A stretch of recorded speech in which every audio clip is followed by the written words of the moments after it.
Help support the companies that support our community.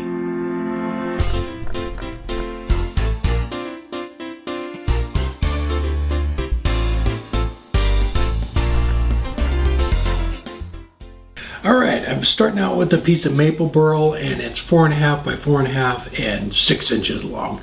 So I'm going to put it in between centers, get it trued up, and get a tenon on it so I can grab it in the chuck. And just a heads up, we are going to be out of town the week of the 20th. In that week, I think we're leaving on the 20th and we come back on the 27th or 28th. So if you need anything from Niles in a hurry, go ahead and order that now and we'll get it out before we take off. Or thank you very much for your patience if you do order something while we're gone. So we're going to be at the SWAT Symposium in Waco, Texas. So I'm putting a tenon on each end of this, and you'll see here in a second, I don't know why. I only needed a tenon on one end of it. I'm so used to putting tenons on everything. When I started turning the tenon off, Robin asked me, why did you take the tenon off or put the tenon on purpose? So I'm going to shape it. The lathe speed's about 2,000, and I'm going to use a spindle gouge here to get it shaped. And then on the top of it, so we're going to do this one a little different, and this is actually a learning video for me because I've never done a vase like this or an urn like this, and so it's a learning process, and next time I will know what I did right and what I did wrong. So I'm getting the basic shape down, and there's that tenon that I am turning off, so we'll get that cleaned off. So on the top of it here, we're not going to hollow it out from the top. We're going to hollow it out from the bottom. And what I'm going to do is make a recess in the top here. And this is going to be perfect if you want to do any kind of engraving. You'll be able to put an insert in. You can engrave actually right on here if you wanted to. But it's a perfect way to make an insert and engrave it and put it right, and put it right down inside of there. So what I'm doing is making a recess in there, and then I'm going to use that recess to grab it in the chuck.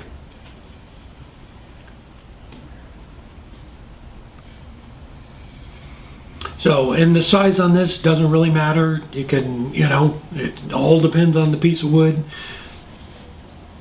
So I went ahead and sanded a couple of grits dry, and then we'll go ahead and put the oil on it.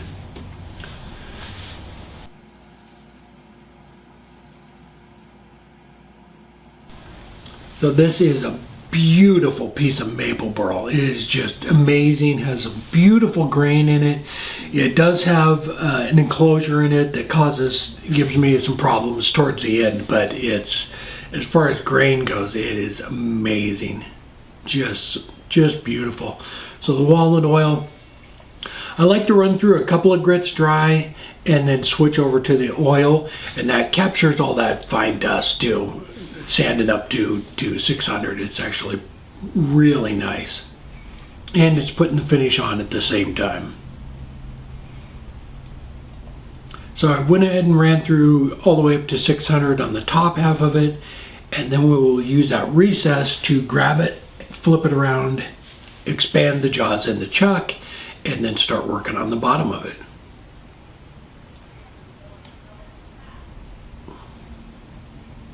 So I need to switch jaws here real quick. These ones are a little bit too big.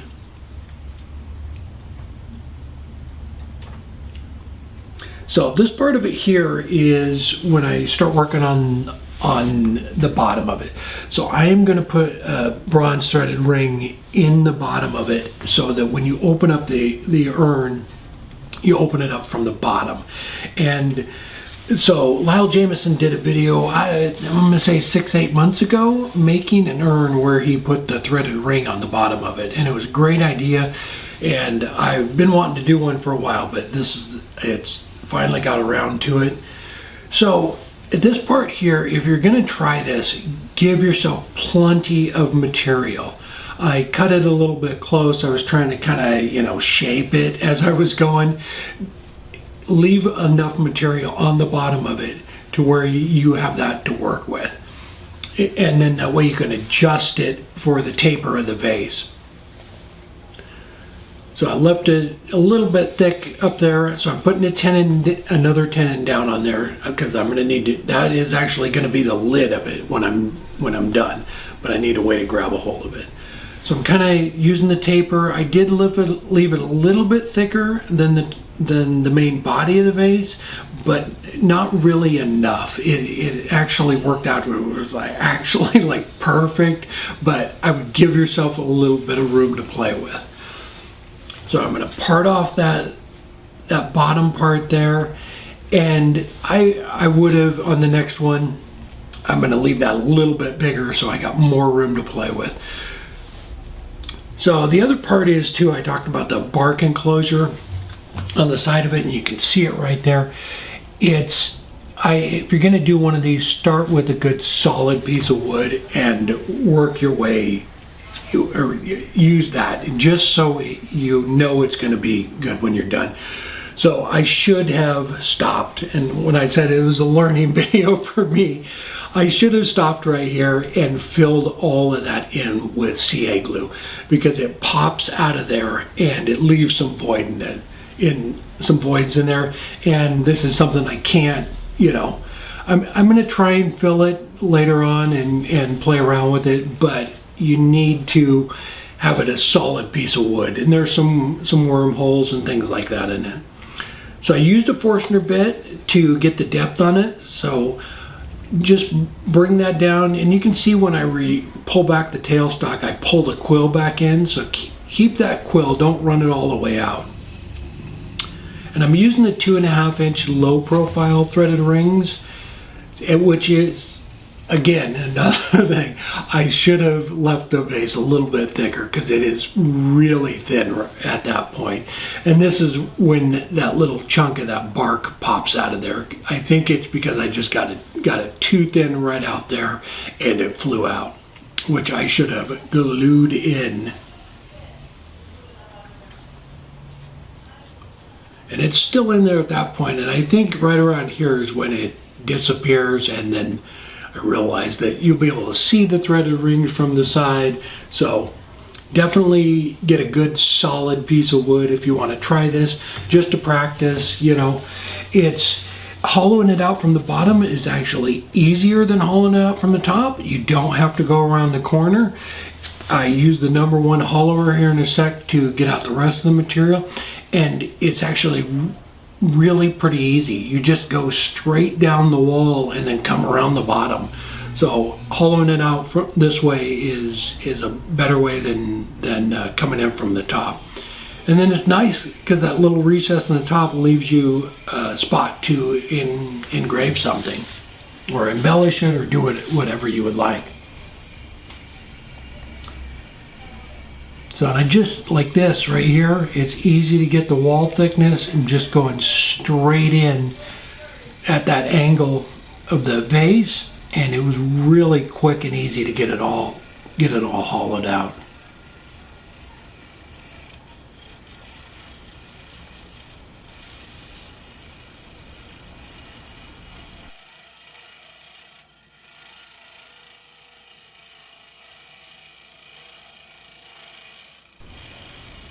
I will leave a link down below in the description too for the SWAT Symposium. So it's Woodturning Symposium, Waco, Texas, and it is fantastic. So, and it'll have the dates and everything in it too. And I believe it's the weekend of the 25th or so. It's I think we're flying out on Wednesday and setting up on Thursday, and it's Friday, Saturday, and Sunday. Again, here I ran through the grits dry and then put the walnut oil on it, but you can see that bark enclosure there kind of popped out, so you can really see the threaded rings, and that's something you don't want to have any holes, especially if you're making a vase. You want that all sealed up and solid. So definitely maybe just do one of these out of plain wood if you want to try it out, just to make sure you get it all down. But it actually, I really like especially hollowing it out, it just kind of speeds up that whole process of it. And you can use, you know, depending on the size, you can use any size ring you want. And so this is going to be the lid, and what I'm going to do is make a tenon on this for the threaded ring. And what I did for the transition, you'll see here in a second, I used a beading tool and I just put a small little bead on it, and it's a nice way to break up the grain. You know, I lined the grain up afterwards, but it's never perfect because you take a cut with that parting tool. So putting a little bead on it blends that all in. And this one had a little bit of that bark enclosure on it too, and you'll see here in a second that I put some glue on it before it breaks apart.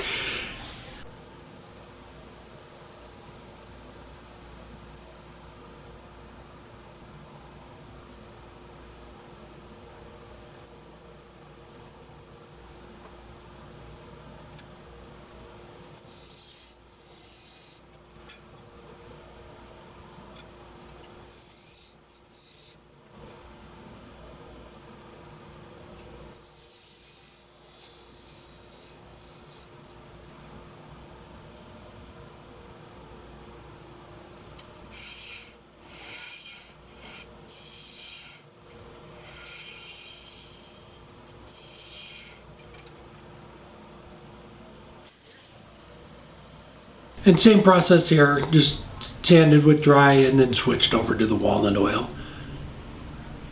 Yeah, just putting a little bead or even a kerf and back cut on it on both sides really breaks up the transition on the grain. So it blend. It's a nice way to blend it in.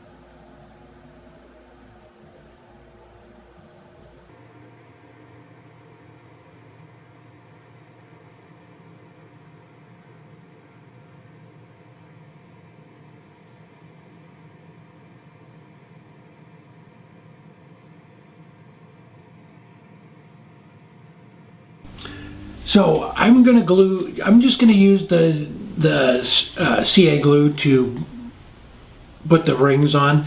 And I've never done this before. I figured at this point it's a learning process or a learning project. So I'm just gonna use the CA glue. And it's been a couple of days since I did it now, and it still holds, it's holding very well. So I'm super happy with it. So I put the one on the tenon, and I used the activator on it to glue that one down. And then I didn't put the activator on the other one. I just let it dry, because I wanted to line everything up. So what I did with that was put the CA glue in there and then turned the ring all the way down to where it met the wood, and then just pushed it straight down. So put the ring on there, spin it till it tightens up right there, and then we can just pick the whole thing up and put it to where the grains lined up. And just put a little bit around that lip, all the way around, and then set the lid on.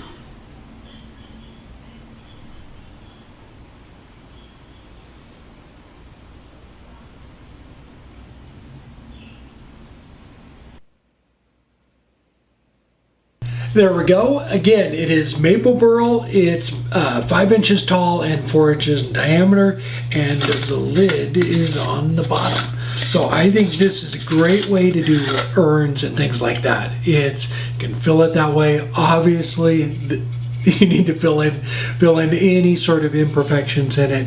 There's some little bug holes that came through too. So I would definitely pick a nice solid piece of wood. But what it does is gives you this whole top surface to put some decoration, engrave that with names or anything you want, even just like a simple pattern like this.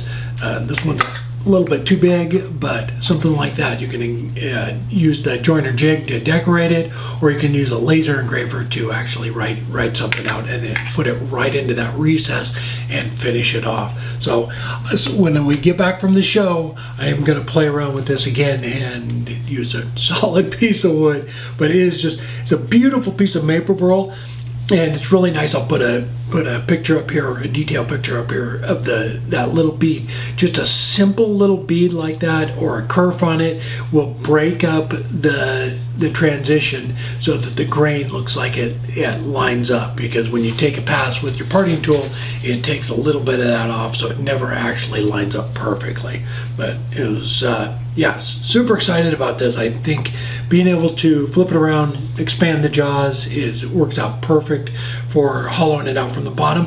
And it's really nice because when you're hollowing it out, it's on the lathe like that. You can just run straight in at that angle and come across the bottom there, and it's hollowed right out to the top there. Oh, fun project. All right, again, if you're going to be at the SWAT Symposium, please stop by the Niles booth and say hi. We would love to hang out and talk. So we are leaving it's the 21st is when we're leaving, and we'll be back on the 27th. So those are the dates. We won't be able to ship anything, and we'll start catching up on orders on Tuesday after we get back. All right, hope you enjoyed the video. Take care, and everybody have a great weekend.